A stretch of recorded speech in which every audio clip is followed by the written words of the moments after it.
Welcome to GeminiCentaur, and here we have Gemini alongside in Walton on the Naze, and this is the first time I saw the boat, having just now decided to buy it to replace Sabona, the Westerly Consort Duo. So we're now about to take it out of the water and make sure the bottom's clean.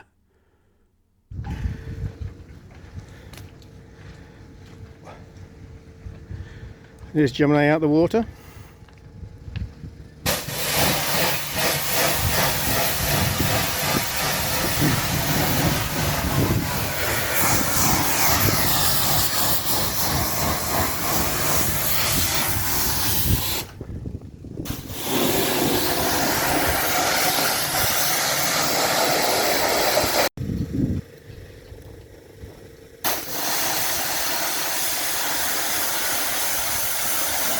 The long stringy bits are on there.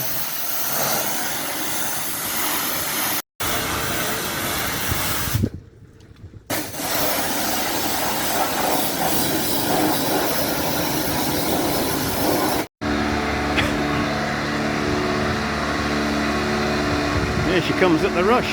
Crikey. Don't forget to stop, I hope. Little swing.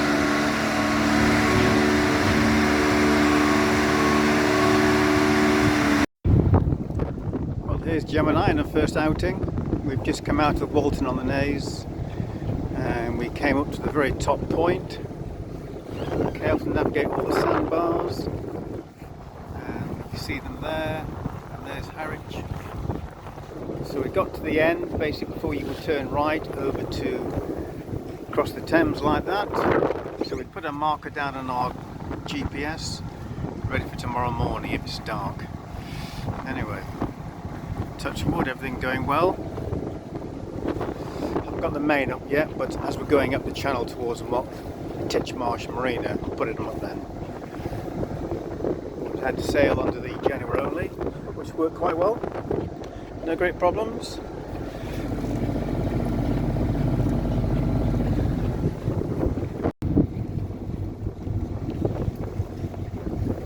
Coming in Walton Naze. It's a bit narrow. But they both have a tendency to go starboard for some reason, I don't know why. Got a bias towards starboard. I don't know. See if we can work it out.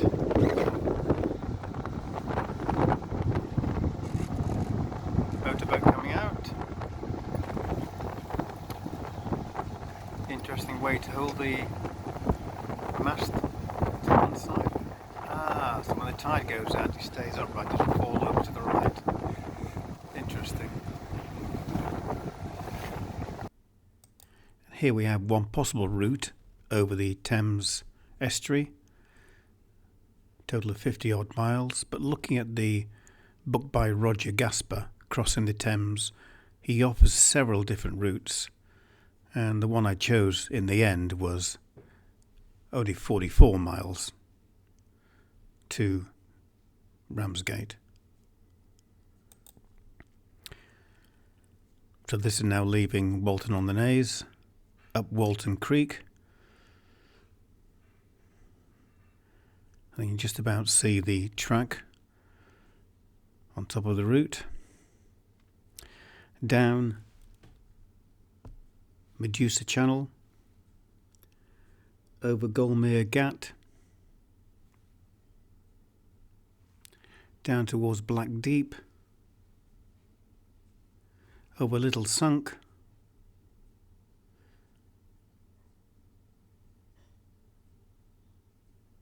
there's Little Sunk now, heading now towards Fisherman's Gat. I think I took a bit of the corner off there.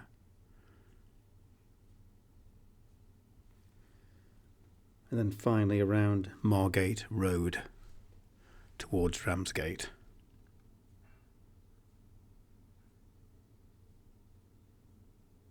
Been to Ramsgate before, but I forgot, and it was quite dark when we got there. A very sharp bend getting around the corner there, but we managed to find a free berth. Plenty of room. And we're off. Nice breeze. Goodbye Southsea Marina.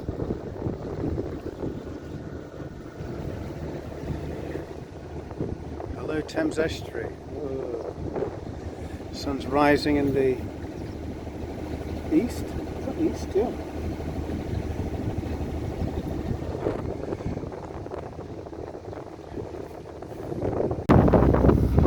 Well, here we are, approaching our first turning in the Thames.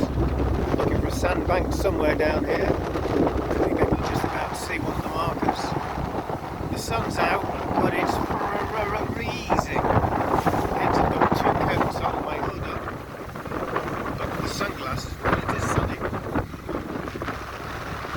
Let's turn around, see what happens.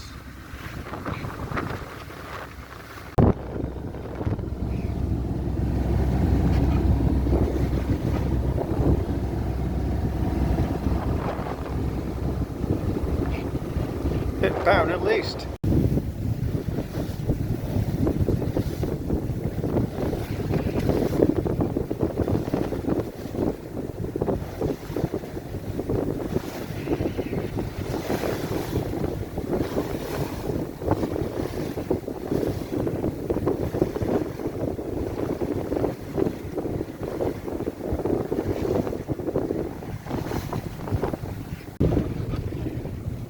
Well, we're making reasonable progress. Full sails up, everything out. I've got a bit of a tick over in the engine as well, just to make sure we're doing over 4 knots. Otherwise it'll be too dark when we get there. There's the first wind farm, huge one, extends all the way down there. And we're aiming for, you won't see it on there, but there's a little yacht out there. He's just going over a sandbar. It gets quite shallow. And I think we've got about 2.5 meters there, so we should be alright, fingers crossed. So he's now going left to right, or right to left, I beg your pardon, and it'll be turning right when he gets over the sandbar, so we'll be following him soon. Bit barren out here. More wind farms.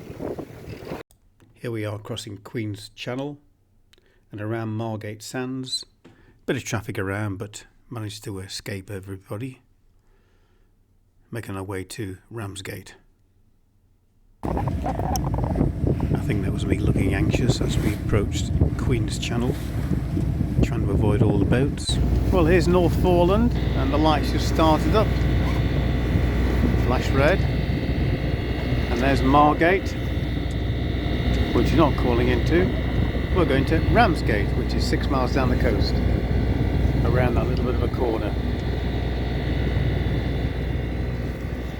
Got about and here we are in Ramsgate, where I find some oil to top up.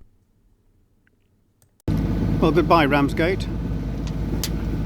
Sorry I didn't stay longer. I was looking forward to my fish and chips. Not to be. Anyway, we filled it with oil. We walked up to the Texaco garage and we got some suitable for diesel engines, so I'm sure it'll be okay. We're now on our way to Dover, 16 miles down the road. No wind, motoring as usual in this boat. And we'll be there about 5 o'clock, I think. Just passing Downs, Port Town Market.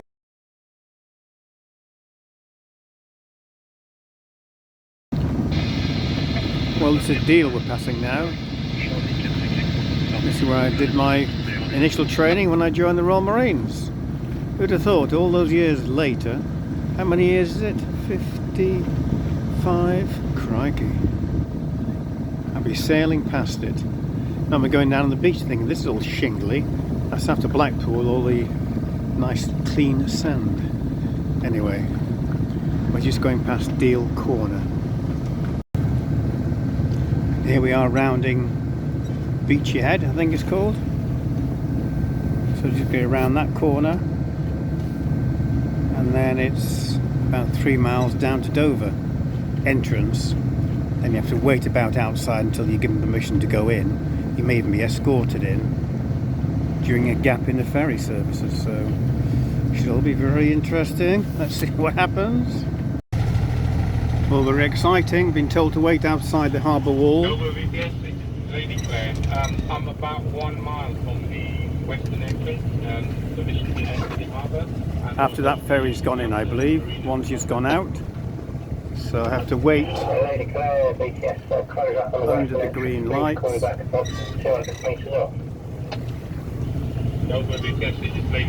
Oh, very exciting.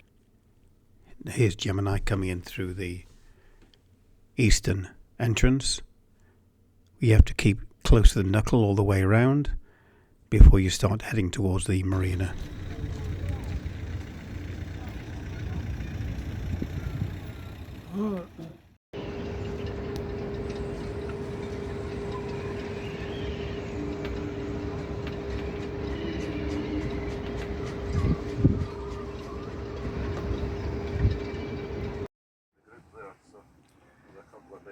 Well, still in Dover, and it is absolutely pouring down outside. You're probably not going to be able to see it or hear it. I'm hoping the weather improves for tomorrow.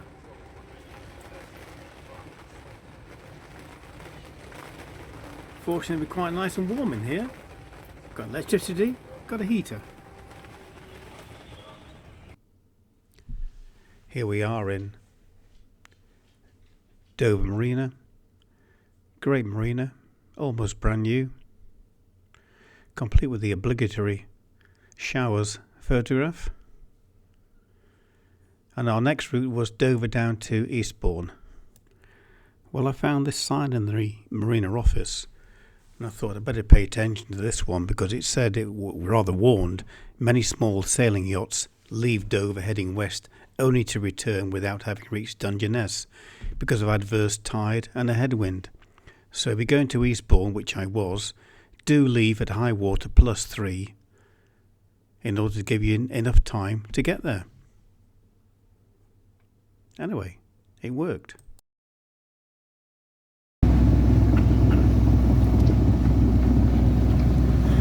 Just passing Folkestone.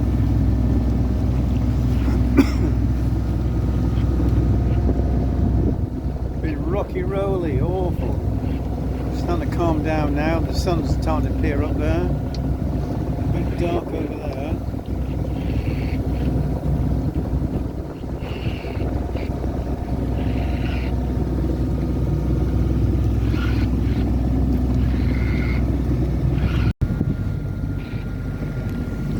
It's Dungeness.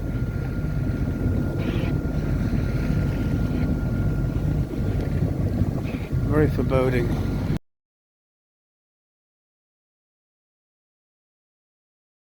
This is Gemini's entrance into Sovereign Marina, which I wouldn't want to repeat again in the dark, at least.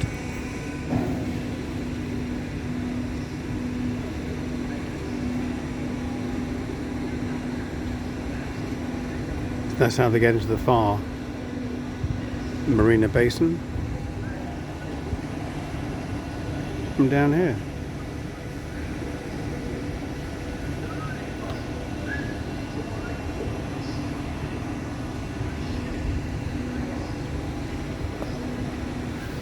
It's huge. There she blows. That's the proper Beachy Head Lighthouse. The famous red and white one that sticks out from the cliff. So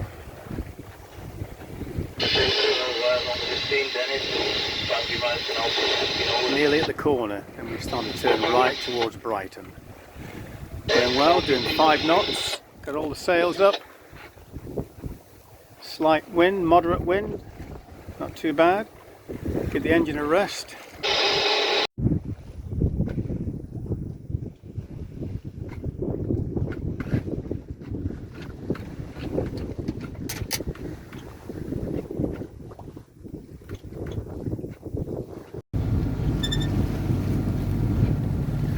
Well, taking a slow cruise into Brighton, or as the chap says, Brighton.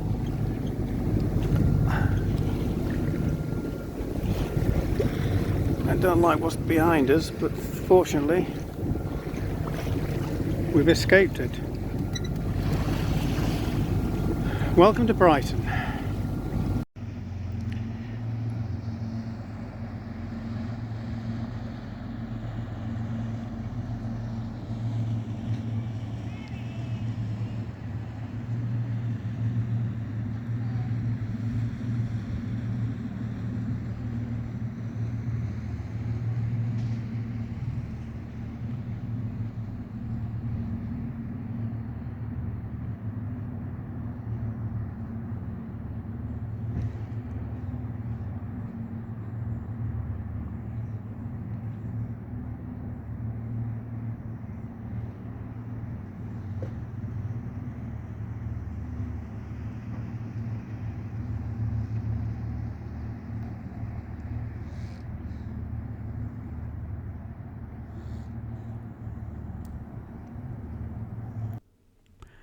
And this is the final leg of the journey from Brighton to Southsea.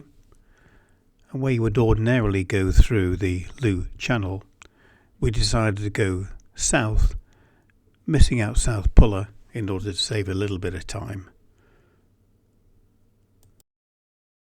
Goodbye, Brighton.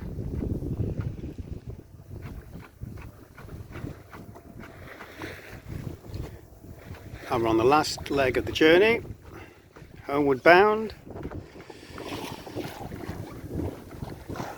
That way, cloudy, there's a bit of wind, so we're doing 3 knots with all the sails up, that's okay. But when you look at the GPS, it says 7 hours to your next waypoint, you go, ugh. Anyway, here's hoping it all goes very fast. And Gemini safely made it to the waiting pontoon outside Southsea Marina. And here I am taking the sails down, or packing the sails away.